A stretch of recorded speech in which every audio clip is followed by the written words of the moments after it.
Hello, everyone. Welcome to the Psychology and Spirituality, a Bridge to a Better Life discussion. I'm your host, Marcia Trajano, and with me are Dr. Anahy Fonseca and Jussara Korngold. If this is the first time you're watching this podcast live program, please note that our program, the Psychology and Spirituality Weekly Talks, are based on the works by Joanna de Angelis.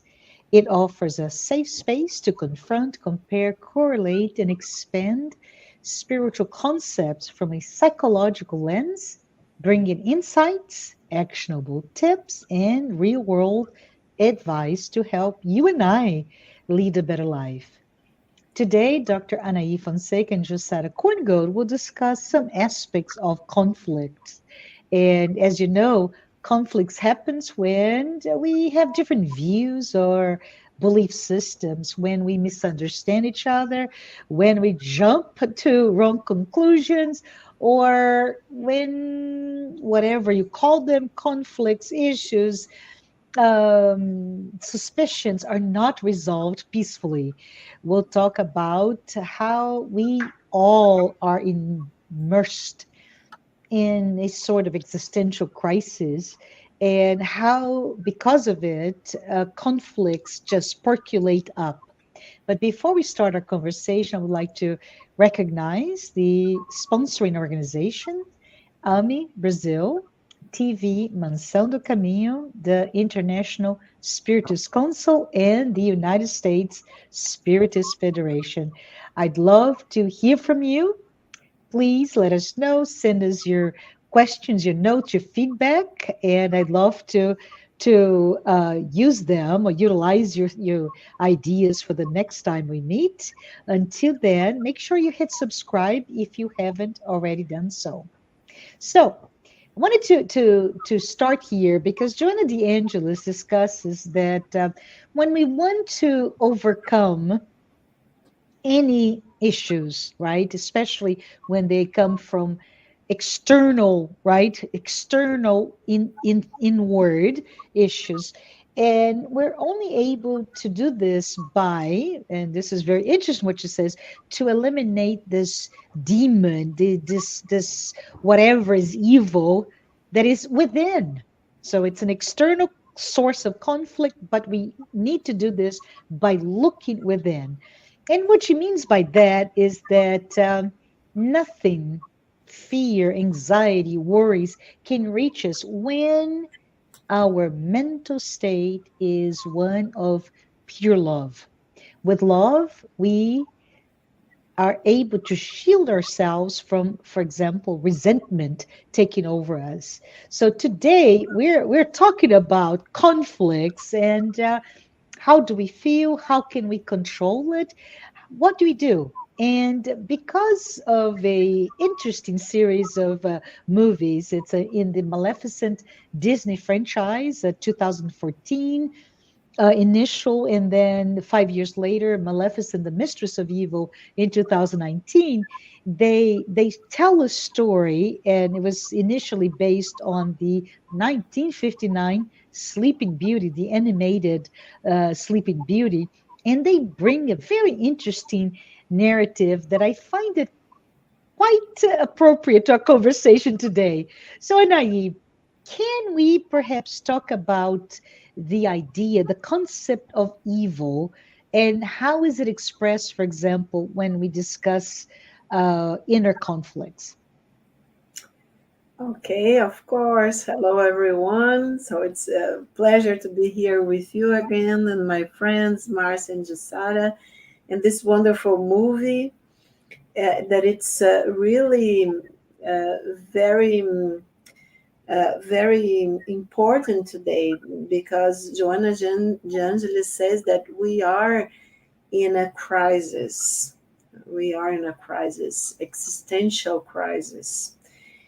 In her wonderful book, In Search for the Truth, she talks about that. I think it's chapter 2, if people want to read when they are able to. And the really important thing that I think it's so wonderful And you said this. I have seen the first movie. Then I will need help from you guys. I haven't seen the second, and it's really interesting. The title of the second is Maleficent, the Queen of Evil. What's the name? Yeah, the mistress of evil. Mistress of Evil. Yes. And it reminded me of, and it's a tip if people want to watch. I think in the YouTube has the whole interview, but you guys can put in the YouTube or in the Google. Um, it's the face to face, the interview with Carl Gustav Jung when he was quite old, I think 2 or 3 years previously to his death.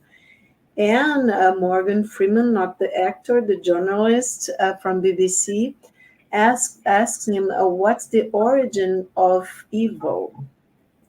And he says the origin of all coming evil, this was in 1950, early, I think, 1960s.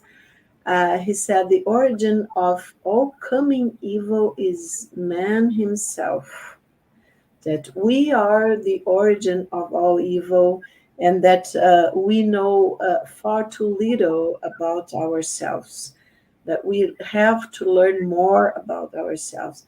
So I think this is a wonderful choice of movie. Talk about Maleficent, because what's evil?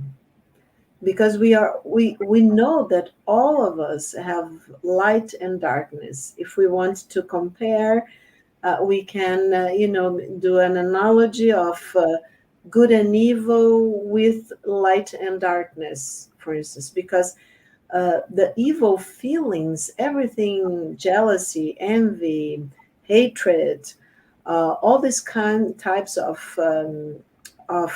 feelings, if we when we acknowledge them, when we are feeling these emotions and feelings, we feel evil ourselves, don't we? Right? If we analyze, because of course the ego will defend itself, our consciousness will defend itself. Oh, nobody wants to feel evil, right? But of course, if we pay attention and we look within, we are not, when we are feeling this type of emotions, of feelings, we are not feeling very nice, right? We are not feeling peaceful. Oh, I love myself so much. No, I'm feeling bad. I know that I'm feeling bad. I know that I'm not comfortable with myself. Something is happening within myself.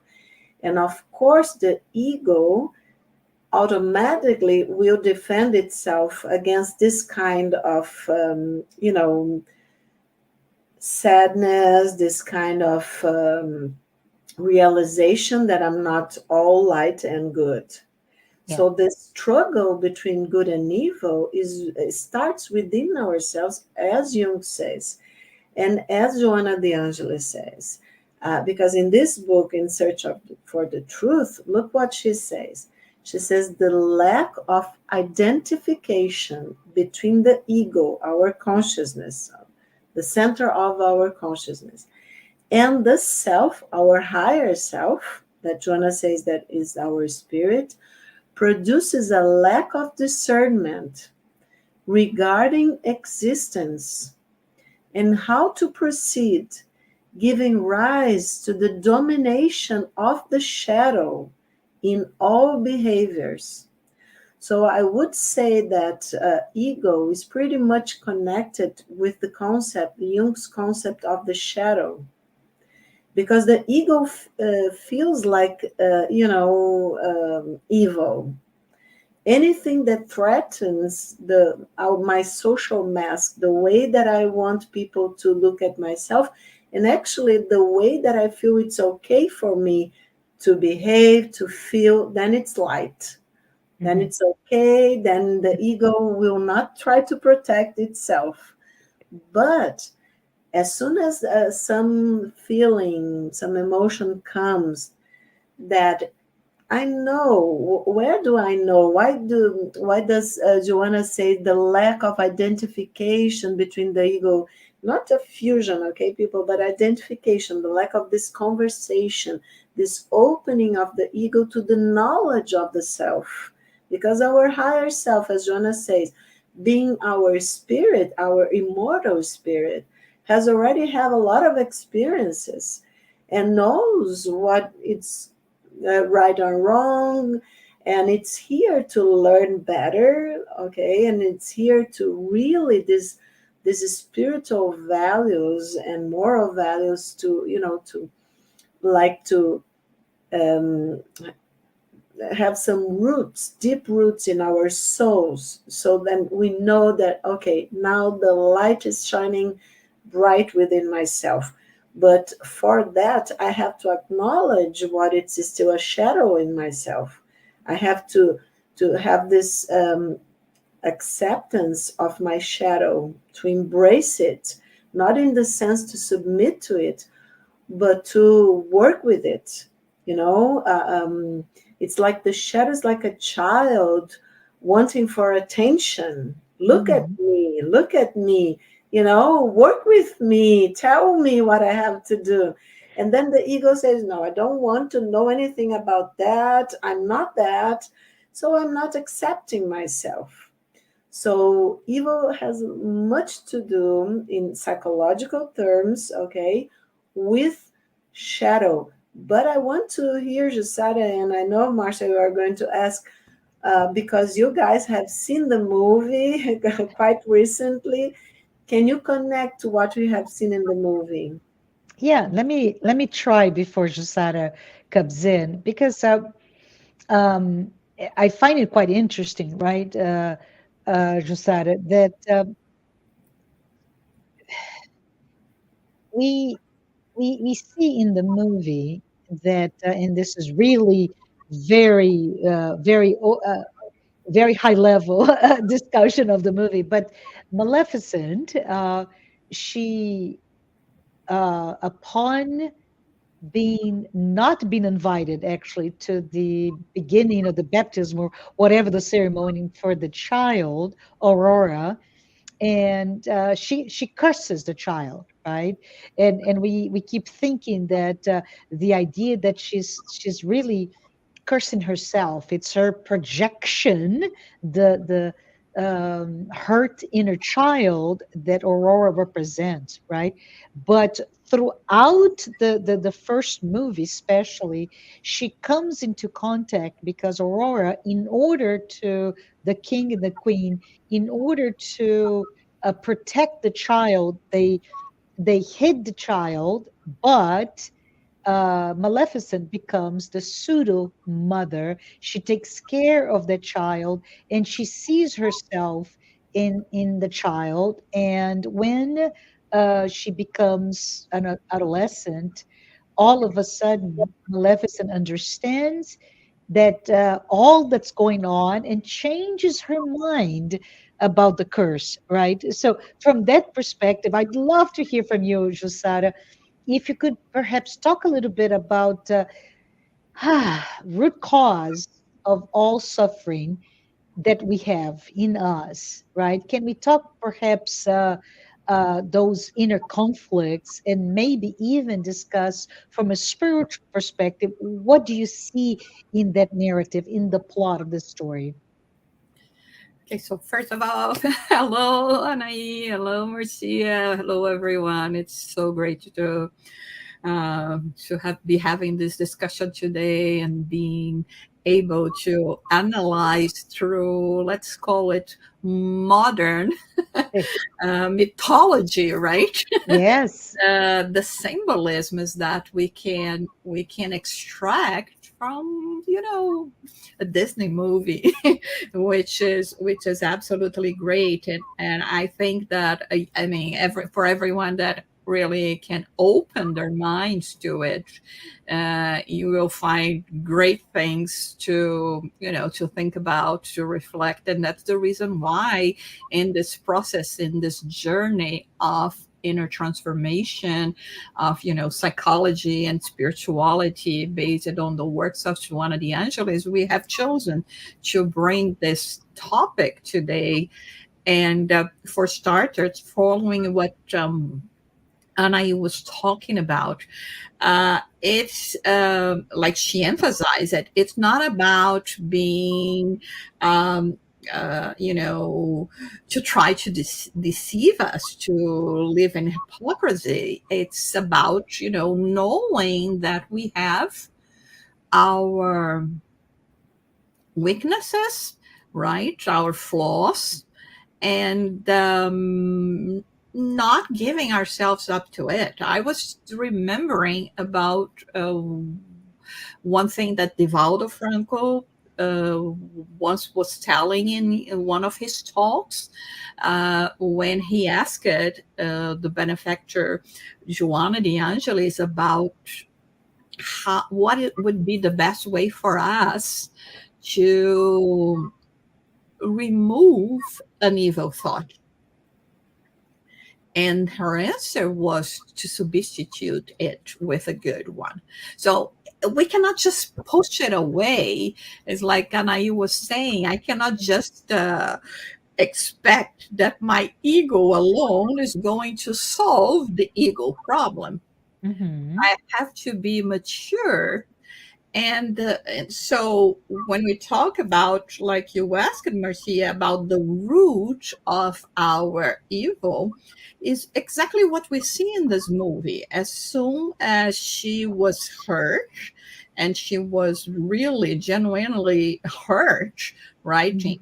Her dreams of youth, the loss of innocence, um, she could have chosen between two paths, which was, to really take the path of evilness and revenge and everything, which is what she decided to do.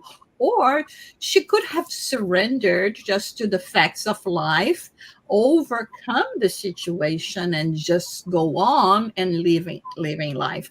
So, what is the root then? Is our choices. So we are always in control.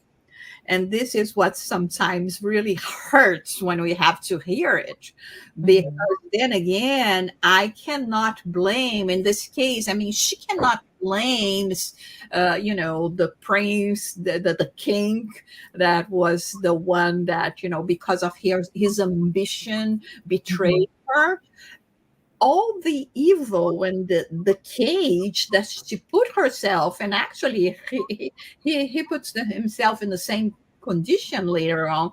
It's because of her choice, because she decided that that fact alone would determine the rest of her lives and her behavior and how she felt about life, overlooking all the beauty that was surrounding her, all the friendship that she had there, and she just focused on that one thing that, yes, we have to admit, was really, really painful, really hard.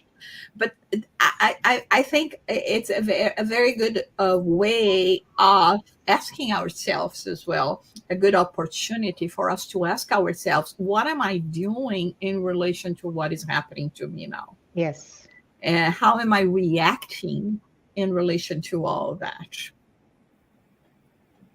Yeah, I find it fascinating just for the idea that, and I think it's for you, Anahy, but for all of you who have not watched either movie, but Jussara, can you give us the arc of the story to everybody? Because I think the end is quite beautiful, Anahy. So we have two movies, right? And the first one, like we could see in the movie from 1958, right? And the Sleeping Beauty, we have this situation where we have, but it doesn't show in this movie, only in the 2014 version, right? That she lived in a region where there were fairies and life was a beauty. And I mean, from an ecological perspective, it's absolutely paradise. Yes, It's like we are talking about the Garden of Eden. yes, So yes. she is in the Garden of Eden, and then all of a sudden there is a snake that infiltrates, which is the human. Maybe and I can can further this psychological aspect even more. And she makes friends with a human boy, and of course they become very close, and they fall for each other. But then since he was very young, he told her that he came from a very difficult background. His family was very poor, and his dream was to live in a castle. And later on, he found himself in a position that he could have his dream um, accomplished by simply in his way of thinking, Yeah. betraying his friends, which was Maleficent. And he decides that he is going to eliminate her to be so that he could receive the favors of the king, and even, of course, as all those stories have, received the hand of the beautiful princess, uh, and be the future king. So that's what he does, and he chops her wings, which is, the source of her life, of her freedom, of her power. Yep. And I mean, when she felt this betrayal, that, like we were talking about before, it was when, she she completely loses herself. And we can see that the whole environment and everyone that it was around her was affected by it. And then when she hears the news of the christening of the child of the king, the daughter of the king, so she rushes to it and she curses the child, thinking that that would really, be a very good revenge considering everything that she has lost. But as times goes by, she has a situation where she will be capable of following the child's growth up closely. And of course, she becomes very attached to the child, to Aurora, to Mhm. Princess Aurora. And the longer she stays there, the more she helps in her development without her.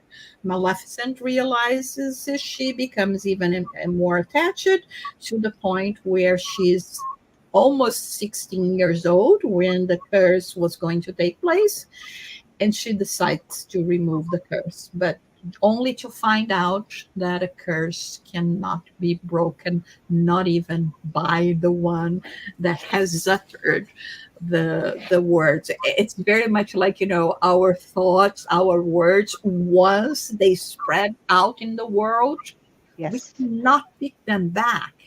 There's no way we can, bring this back. That's why we have to be very careful with words, with writing, and everything else. And so, this is when everything is going to be revealed. The young lady finds out about the one that she called godmother, and this is the whole situation where, of course, the curse takes place. And it's not news, I'm not giving a spoiler, but we know how this goes. Only two kids can wake up the princess. And A kiss with true love. true love, yes, true Yes. love, yeah, exactly. I'm not going to tell you, I think, because I mean, for those who have not watched the movie, that was the part of the movie that gave me impacted mostly. I mean, I thought it was so beautiful, but then, the curse is removed, but there is always another evil lurking around. and, and then there's the second movie, which is great as well. And I don't know, you want me to tell everything, Marcia? I just wanted to give the final at the very end of the second, because that message, and We I beautiful. uh, Yeah. realize that she has all the appearance of evil, and eh, I mean, we can see it even physically according to our standards, right? But there was a queen, and her son was in love with Aurora, and she didn't want peace between the two kingdoms. So she goes like crazy to really make it possible for a war, for an attack to happen. And at this point, we find out that she's the one behind everything. And like I was talking before with Anahy and Marcia, uh, looks can be deceiving because the queen is all, the standard beauty that we have. And they're all dressed in white and polite with, the right gestures and words, but actually in her inner self, she was really evil. And when she finds the occasion of hurting uh, Maleficent, which is by killing Aurora, Mhm. Maleficent jumps in front of Aurora, and she's the one that wind up dissolving in ashes. Mhm. But there was a legend that among their people, there was a phoenix. And it was when, after a little while, she is reborn from the ashes. And it's a beautiful scene because all the symbolism of the phoenix and the how her people and everyone else would see. And the way I interpret it is like, she made the ultimate sacrifice. She decided to let herself or the ego be killed. Mhm. And And all the hurt and all the resentment and and, the betrayal and the choices, all of it evaporate, right? and then she rises up Yeah. and, even more powerful and beautiful and than before. But it Yeah. because she made the ultimate sacrifice. And I think Anahy can talk so much. And some of the things here, right, Anaí and Jussara, it's all about choices, right? So that's one theme. It's about, I think, archetypes, evil, good, etc. It is also about love and how love really overcomes everything. So, Anaí, what are your thoughts? How do we handle all of those conflicts, and most importantly, our wounded inner child? What are your thoughts? What can you tell everyone who's here with us today about this topic? So I'm looking at another of Joanna's beautiful sentence, because we are talking about crisis. Maleficent, she was, of course, in a crisis from the beginning, Yeah. and she goes through this. You guys talked about the archetypes, so ancient forms that are within all of us in the collective unconscious, the transpersonal dimension of the psyche, as we say, because it's transpersonal, it's beyond the personal, and it's our common heritage, right? So, death and rebirth, the phoenix, the archetypes of death and rebirth that are in our collective unconscious. Because even if I am a materialistic person, for instance, that in this personality, I don't believe in this and that, or spirituality, but the problem for this type of person, or actually the way out is that all of us have a higher self, even if we don't acknowledge this higher self. And this higher self, according to Joanna, is our immortal spirit. So my spirit knows, my ego maybe doesn't know, actually, usually doesn't know.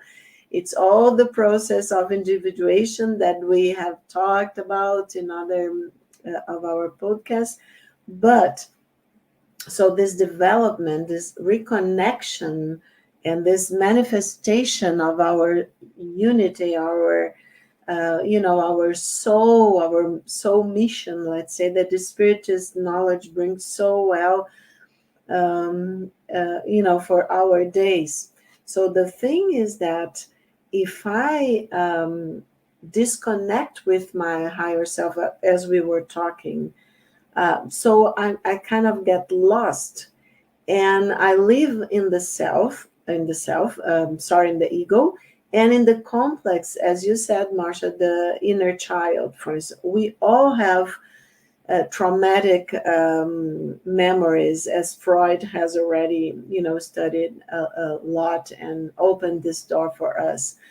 So the feeling of hurt, of not belonging, of betrayal, like brings darkness to our souls. If we connect it to these feelings and to this hurt, and if we get stuck, as Maleficent got stuck in the hurt of betrayal, of not Yes. belonging, of not being loved, is archetypal. Why? Let's just think of what. Because we are all children of God, right? So, and we yearn to go, back in a sense, because it's just the ego thinking. But we are having this experience of learning, and the ego feels disconnected to the source. But the self know that it's not disconnected, because the self, as Jonah says, is our immortal spirit. So the spirit is always in connection to the source, to God. And why I wanted to tell you this, because we can think of Maleficent in a sense of hatred, betrayal, and her complexes and her inner child, Hmm. the hurt of being alone. She's an orphan, even if she is in paradise. Maybe she's not connected to the hurt of being an orphan, and of course she has all the beautiful creatures of nature that are her friends. But because of this story, and we are doing a deep psychological reading of the story, I guess that she was very hurt inside of the lack of, father and mother. Why do we know that? Because she projected the bad. She turned into the bad mother, the witch, for instance. The fairy godmother and the witch are opposites of Hmm. the same archetype of the mother, right? Everybody has a mother, even if we don't get to know our mothers, for instance, in this, if I'm an orphan, for instance. But myself knows, because as immortal spirits, I have had so many mothers and fathers and all, right, in a lot of incarnations. So if I'm connected to this inner knowledge that the self has, I'm not going to be, maybe I feel lonely in this life, but I'm not going to be lost or disconnected from love, because I know I have a lot of people that love me, even if I cannot and have mothered me other times, and that I myself have been a mother to so many people. Look at beautiful it is. But Maleficent, at that point, she was young. I think I gather she had all this hurt that it's hidden. So that was a complex, like the hurt of the inner child. But and then she turns to the bad mother who abandoned her, because okay, Aurora was a, oh, how cute a baby. Who can hurt a baby, right? But Uh-huh. as you said, Marcia, if I project my hurt, Yes. And my envy, because she was the Aurora had a mother and father, so she was envying Aurora, right? The child who had a mother and father, who was loved, who was cherished, right? And so then we can think that this inner child was hurt because was not feeling loved, was feeling left alone, and the guy later on betrayed her again. So I'm not loved again. So all this hurt comes. But look at what wonderful. Where was the light of the inner child? Because we are talking about the hurt of the inner child. But so the shadow, inner child as a shadow that gets, Hmm. repressed, denied, and then I project, of course. But the core of any complex of ours, any difficult aspect within our personal unconscious, is an archetype. And what is the archetype of the inner child? Is the divine child.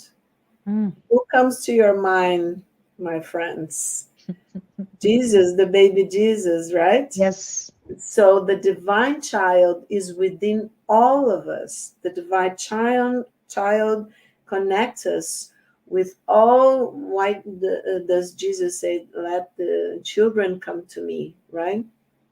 Because all this joy of being discovering things, all this creativity, all this Innocence, right? Innocent. innocence, Yeah. innocence, right, is in the divine child. All the potential to good, to light.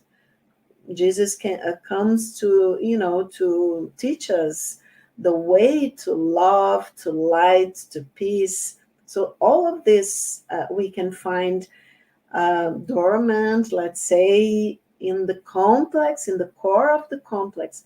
So when Maleficent is cursing the beautiful baby that she's envying, of course, right? Hmm. She's cursing herself because the Yes. projection is part of ourselves.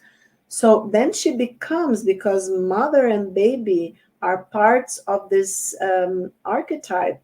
There's no children without a mother, no mother without a child, right? Hmm. So it's if I get to the dark side of the all the archetypes, by the way, have dark and light, because we are still in the duality.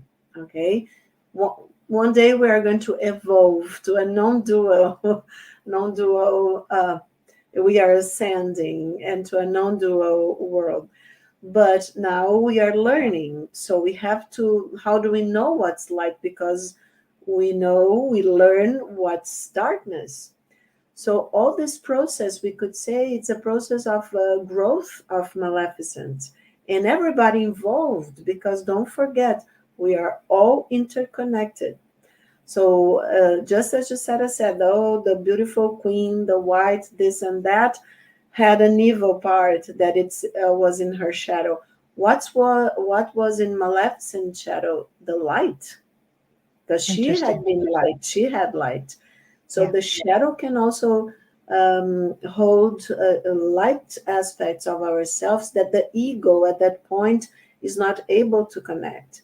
So I think it's beautiful, because it also opens our minds, this kind of story, to not be stuck, oh, this is that and that is that. No, we can like the phoenix aspect, that it's also an archetype. Sometimes things inside of us have to die to have a rebirth, right? And to let's say we need to give birth to the light inside of us, but to do that some aspect have to die, but not to die like disappear, deny, or repress, to die in terms of transformation.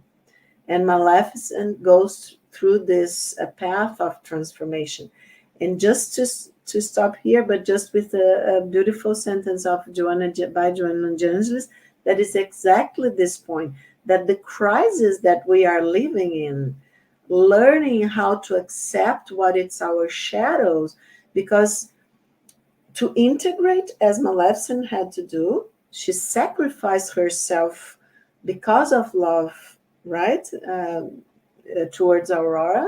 She learned how to love the child, the beautiful child. She learned how to take care of the child. She took care, remember from the first movie of Aurora, right? The light of the mother overcame the darkness, the envy that the mother sometimes can be envious also, because it's human nature. So she goes through all this transformation and she sacrificed herself.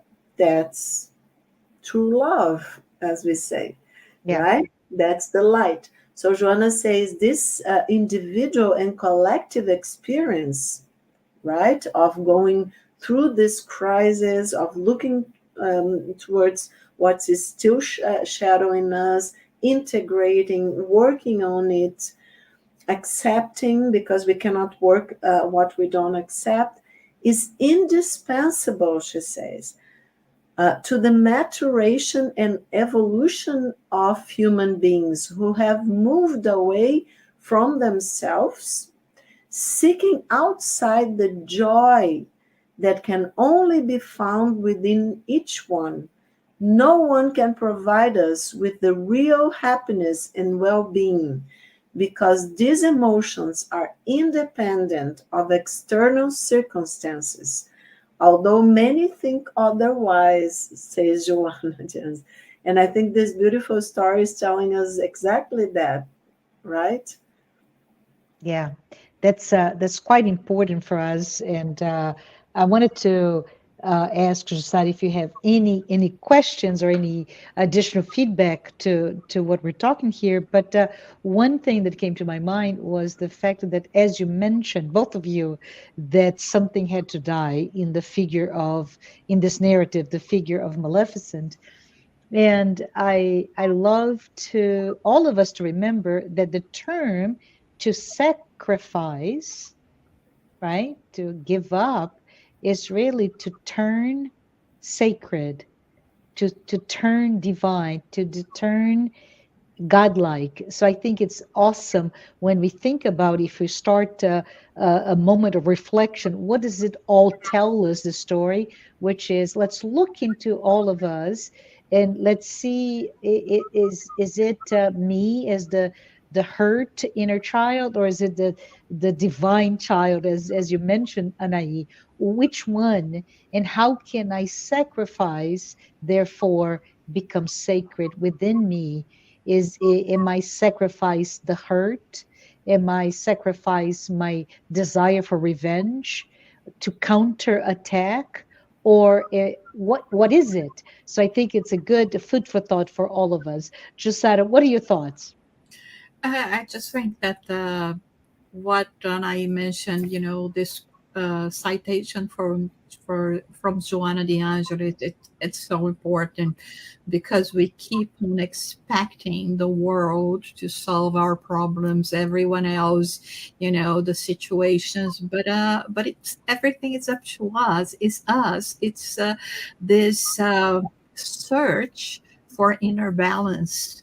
And like we said at the beginning, how important it is for us to be very mindful when we are choosing our reactions. Sometimes I cannot prevent the actions that the world is going to be throwing at me, but my reaction, I have to have control of it. I have to know um, how important it is for me to keep the balance and not letting all of those things affect me in a way that can take me into a path that is going to lead to disappointments, to frustration, and Mhm.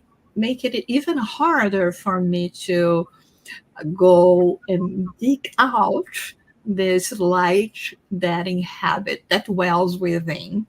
Yeah. So I think it was just great that Joanna de Angelis reminds us of that.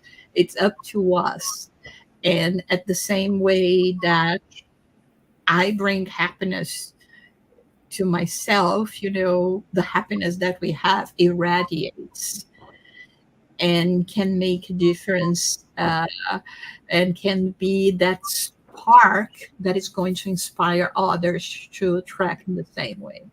In the Love same- it. No, love it. Wow. Anahy, any final words before we close today?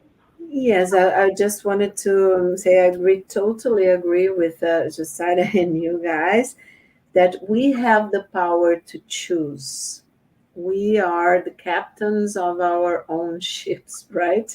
We have the power to choose our reality. We have to face our truths, and we can choose light over darkness and fear, for instance. And we can choose positivity over negativity, and we should do that. And to end, just another beautiful, beautiful sentence by Joanna de Angelis. Look what she says: joy is the presence of God in the heart of human beings, singing without words melodies of perenniality, even if still for brief periods. Let's make long periods of time. That's Love, now, love it. That parting words. But with that, I want to say thank you. Thank everyone for being with us today and discussing this very interesting topic. It's difficult sometimes, but we can break it down and see so much beauty in narratives about conflicts, about evil, concepts of evil, and even archetypical ideas and images that we carry that may carry from millennia, right? The idea of what is Maleficent, what is a winged figure with horns, but is it me projecting my own ideas of that? But with that, thank you, everyone, and I'll see you next time. Bye, everyone. bye bye.